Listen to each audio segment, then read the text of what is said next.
pourquoi ce thème? Pourquoi ce thème? On est parti d'un postulat, celui-ci, on ne va jamais arriver à travailler ensemble, tu n'es pas moi. Pourquoi ce thème? Alors pourquoi ce thème, Marie? Finalement, quand on est enfant, qu'est-ce qui se passe? Écoutez, quand on est enfant, c'est vrai que lorsqu'on reprend un petit peu notre éducation à la maison, notre éducation à l'école, j'ai envie de dire qu'il faut faire comme tout le monde. Tout le monde, c'est dissimuler forcément ses différences. Et c'est avoir peur d'être différent, ça c'est la première chose, avoir peur d'être différent et surtout avoir peur de décevoir, avoir peur d'être à part des autres.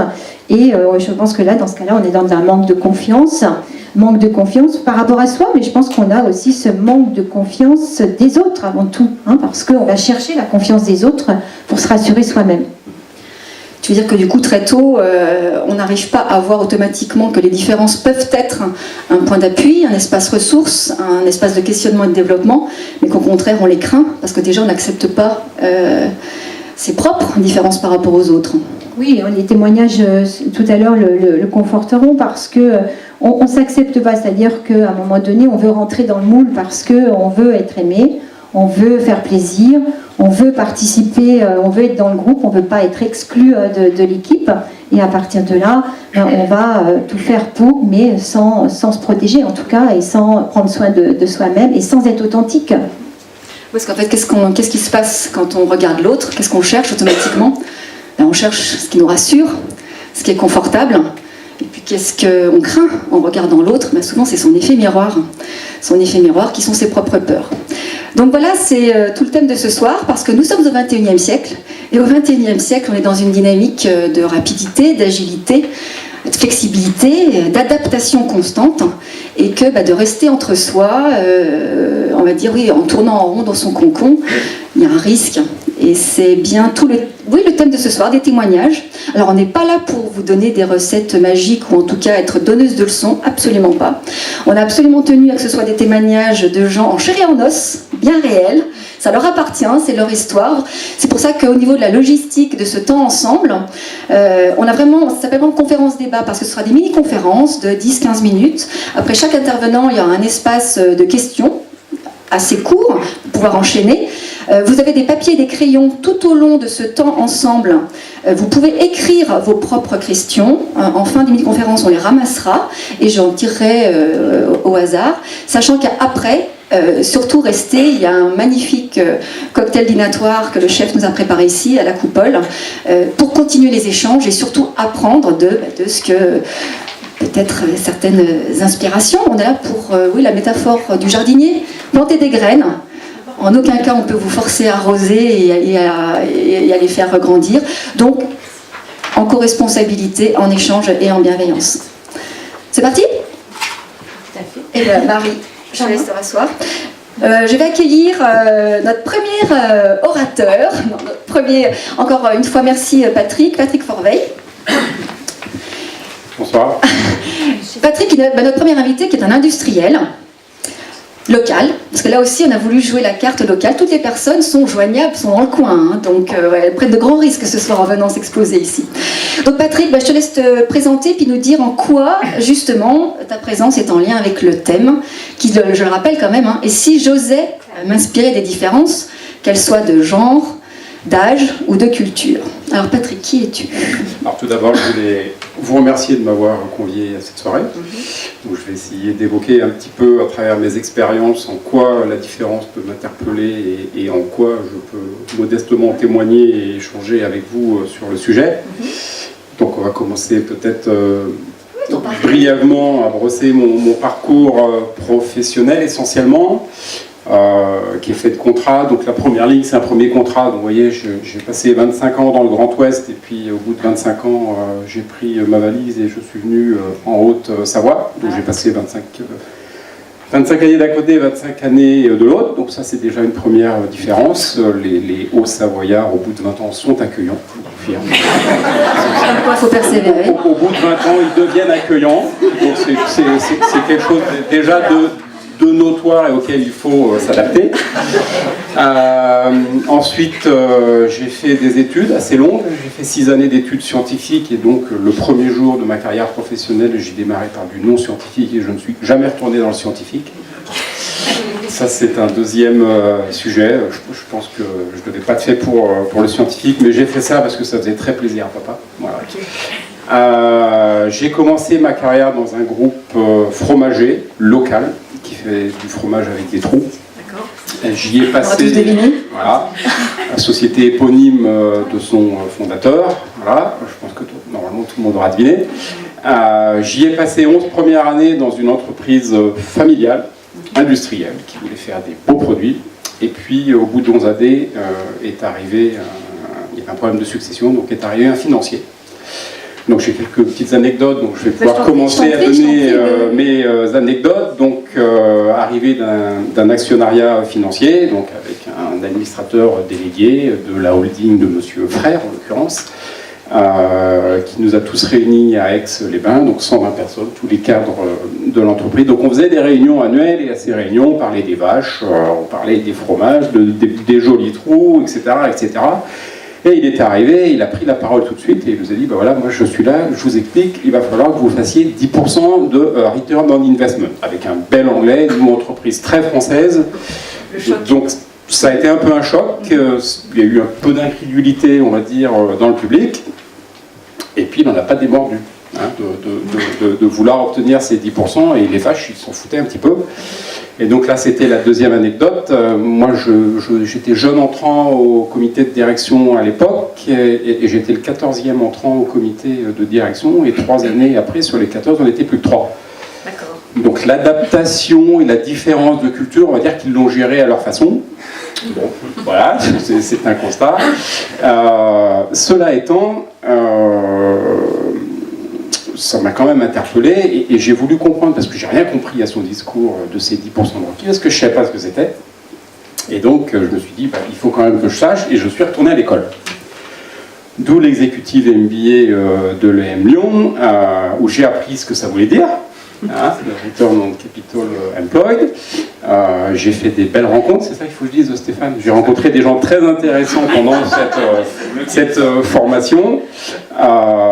Et une fois que j'ai fait la formation, je savais ce que c'était et que quelque part j'avais vu d'autres personnes, d'autres horizons, et ben je suis parti.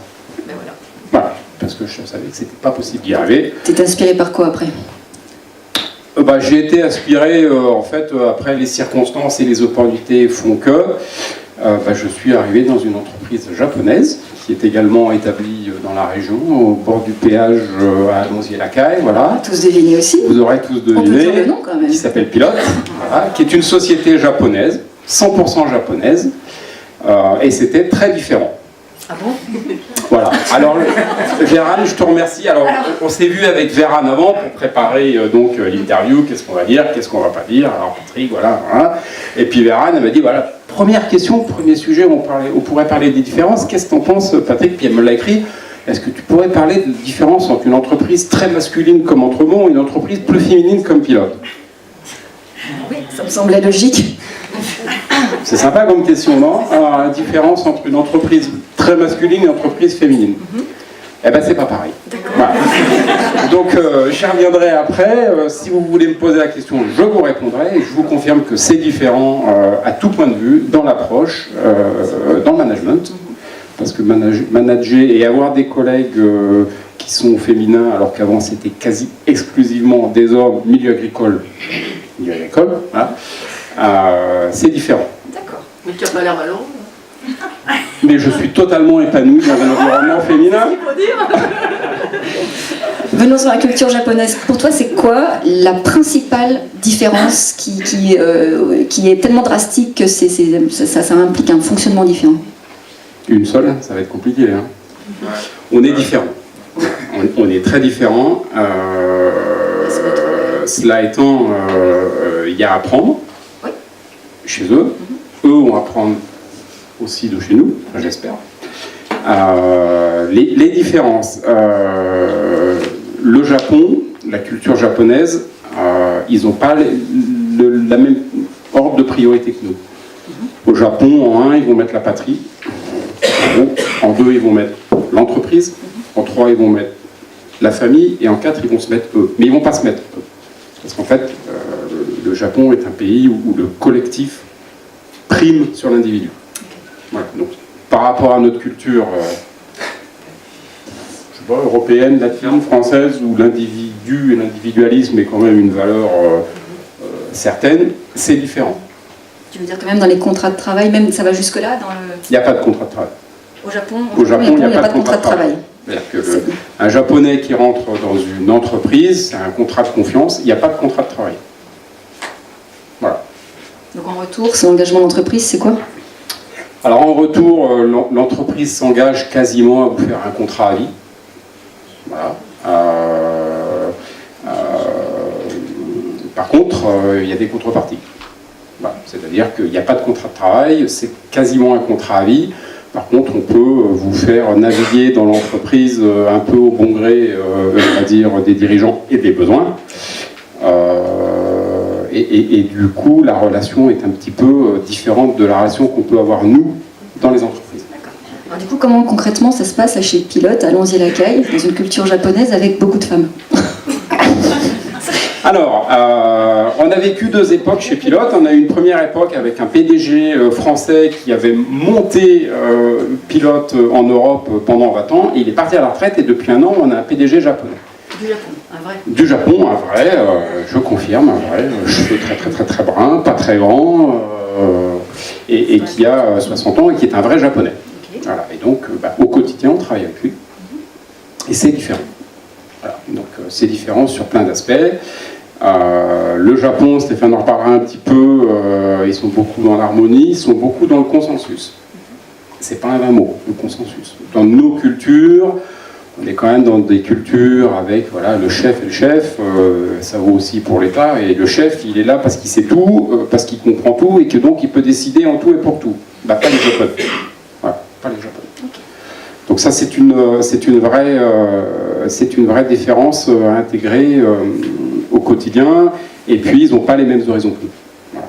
Je parlais d'Entremont, où un actionnariat financier est arrivé, un actionnaire financier, il ne veut pas un plan dans 5 ans, il veut savoir dans 3 mois, dans 6 mois, comment ça va se passer. Le japonais, 3 à 6 mois, 5 ans peut-être, hein. On peut commencer à parler de 5 ans, mais on n'est pas sur les mêmes horizons, on n'est pas du tout sur les mêmes logiques, on n'est pas sur les mêmes optiques. Alors qu'est-ce que ça peut t'apporter quand même? Qu'est-ce que ça peut apporter ce duo qui peut être gagnant, puisque Pilote est bien en pleine croissance? Ça apporte que quand les 2 cultures arrivent à se marier, ça peut donner des succès fulgurants. L'entreprise fait des produits de grande qualité. Tout le monde est d'accord dans la salle. Mais au-delà du fait qu'on fasse des produits de qualité, on fait des produits innovants. Et il faut savoir que l'entreprise, sur les 7 dernières années, elle a lancé un produit avec une encre thermosensible qui fait aujourd'hui la moitié de nos ventes. Et ce produit, en fait, est un mariage de la culture japonaise et de la culture européenne. C'est-à-dire que les Japonais, ils ont mis au point une technique très bonne. Par contre, ils l'avaient mis dans une case. Et en fait, c'est nous, les Européens, en l'occurrence notre ex-PDG français, qui a dit « Mais pourquoi vous ne changez pas ce produit de case pour le mettre dans cette case-là » C'est bizarre, hein, de dire « Mais pourquoi vous voulez changer quelque chose ?» Et il a réussi à les convaincre en fait de changer le produit de case et de le mettre dans une autre case. On leur a fait le look, le design, parce qu'ils ne sont pas forcément champions non plus pour faire du design. Mais le fait est que l'alliance de la technologie et du fait qu'ils avaient mis au point un produit qui était au top technologiquement, avec le fait de l'adapter différemment, ça a été un succès énorme. Okay. Donc voilà, ça c'est vraiment des aspects positifs du mariage des 2 cultures. Donc il y a un vrai avantage. Oui. Okay. Ta vie de sportif et oui, j'ai mis quelques mots sur le sport. Évidemment, comme le disait mon ami Stéphane, je ne suis pas un grand sportif, comme certaines personnes ici présentes, ça se voit tout de suite, je vous remercie. Mais il n'empêche que j'en ai quand même fait 25 ans, en compétition, dans un sport co, et que ça m'a marqué. Et qu'il m'en reste aujourd'hui des choses. On voit la différence entre des sports co et des sports individuels, ça on en a parlé aussi un petit peu avec Stéphane tout à l'heure. Donc par rapport à un sport co, alors juste un petit clin d'œil pour dire que je suis extrêmement heureux que Paris ait gagné hier soir à 10 sans sa star. Je pense que c'est une vraie leçon pour nous tous. Après, au niveau de l'entreprise, on voit des différences de culture d'entreprise en fonction, je dirais, des nationalités, puis aussi des personnes qui sont présentes. Moi, j'ai fait un sport co. Dans un sport co, il faut savoir reconnaître qu'il y a des stars. Voilà. Donc, quand vous faites du foot, la star, ça va souvent être l'attaquant. C'est normal, il faut l'accepter. Par contre, ce qui n'est pas acceptable, c'est si cette star, elle n'est pas capable de reconnaître la valeur des gens autour de lui. Ça, pour moi, c'est no way. Donc le lien avec l'entreprise, ça peut être quoi? Le lien avec l'entreprise, c'est un peu le même. Voilà. Donc, dans une entreprise, je pense qu'il y a une forme de collectivité. Alors, pour les Japonais, c'est extrêmement fort, cet esprit collectif. Et je pense que dans une entreprise, tout le monde a sa place. Par contre, voilà, il n'y a pas à avoir, je dirais, un peu des divas qui ne vont rien respecter et qui pensent qu'ils peuvent s'affranchir de toutes les règles. Voilà. Sur les sports, je voulais juste dire un petit mot, parce que je suis père de 2 grandes adolescentes. Donc j'ai ma fille aînée qui a fait du basket à très haut niveau pendant 5 ans. Et ce qui m'a frappé, c'est que le basket, vous n'êtes que 5 et ça reste un sport collectif. Et à 5, s'il y en a un sur les 5 qui est défaillant, c'est la catastrophe. Et ça m'a beaucoup choqué à l'époque. Ma fille était jeune, donc quand on est papa, forcément notre fille c'est la plus belle, c'est la meilleure. Et voilà. Et parfois, ma fille rentrait sur le terrain et au bout de 30 secondes, elle ressortait. Et en fait, si vous ne respectez pas la consigne, si vous ne respectez pas le collectif, vous êtes mis dehors. Et il y a une grande intolérance par rapport à ça, et c'est ce que je voulais dire un petit peu par rapport à ça, c'est que dans une entreprise, on se doit d'être beaucoup plus tolérant. Okay. C'est-à-dire qu'il faut accepter les différences. Ça nous enrichit souvent, et je dirais que par rapport au sport, dans le sport de compétition et dans le sport de haut niveau, la tolérance est quand même plutôt limitée. Hein? Je pense que vous pourrez en témoigner. Alors que dans l'entreprise, à mon avis, on se doit d'être tolérant. Et c'est ce qui nous fait évoluer. Et d'accepter les différences. Ouais. Un dernier mot sur le golf? Alors, le golf, j'ai mis 9 ans d'apprentissage. Donc si je reviens vous voir dans 20 ans, je mettrai 29 ans d'apprentissage. Ok, d'accord. Ce que je voulais dire par rapport au golf, c'est lié au Japon. Au Japon, le golf, c'est un outil de travail. Et en fait, ça, on doit le comprendre, on doit l'accepter. Notre patron japonais, voilà, à la fin de l'année, il va parler du chiffre d'affaires, c'est bien, mais il va dire, et il a dit, vous savez, moi en 2014, j'ai fait 110 journées de golf. Alors on se demande, mais qu'est-ce qu'il faut, quoi?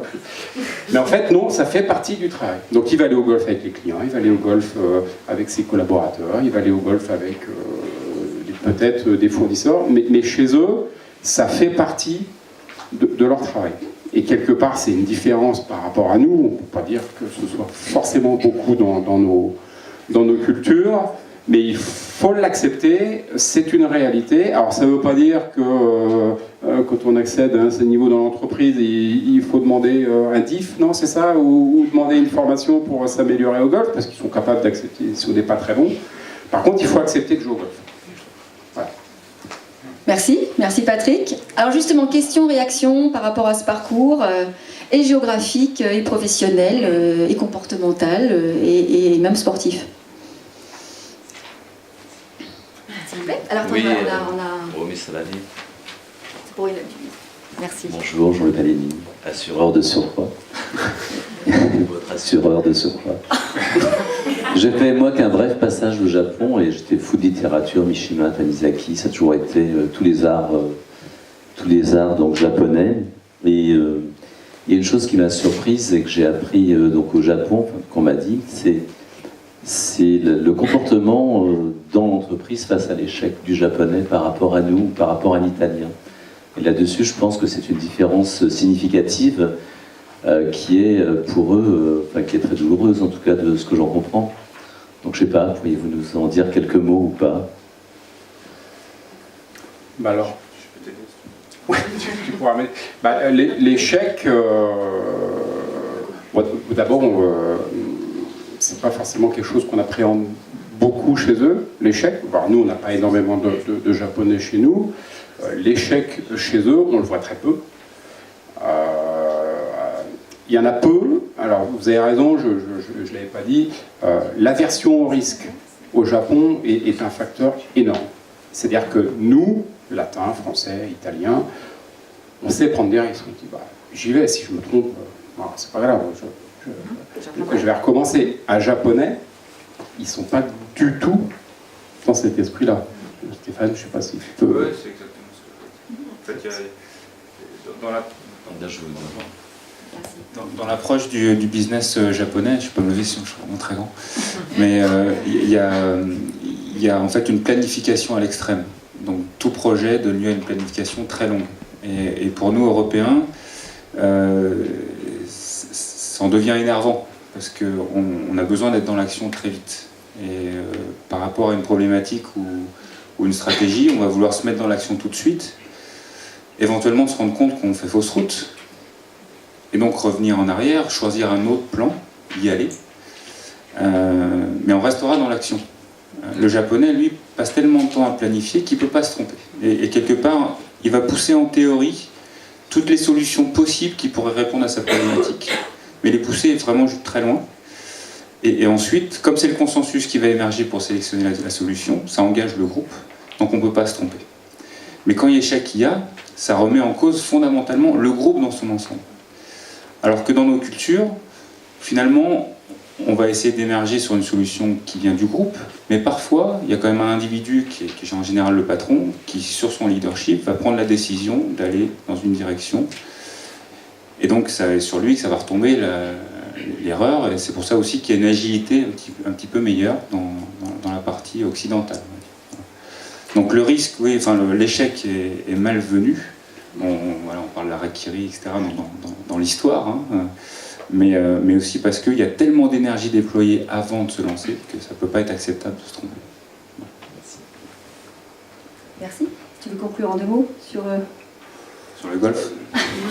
Non, par rapport à ce qu'on vient de dire, c'est vrai que dans les différences qu'on observe nous aujourd'hui, alors pour en tirer le côté positif, c'est que c'est vrai, ça réduit le risque d'erreur. Par contre, c'est très surprenant pour nous. C'est-à-dire, dans notre culture, on va être capable d'aller voir le patron et lui dire « j'ai une idée, je suis sûr que ça va marcher ». C'est pas possible avec les Japonais. J'ai une idée et voilà, alors je vous explique, alors j'ai étudié, comme dit Stéphane, c'est exactement ça. Merci. Merci à tous les deux. Merci. Merci.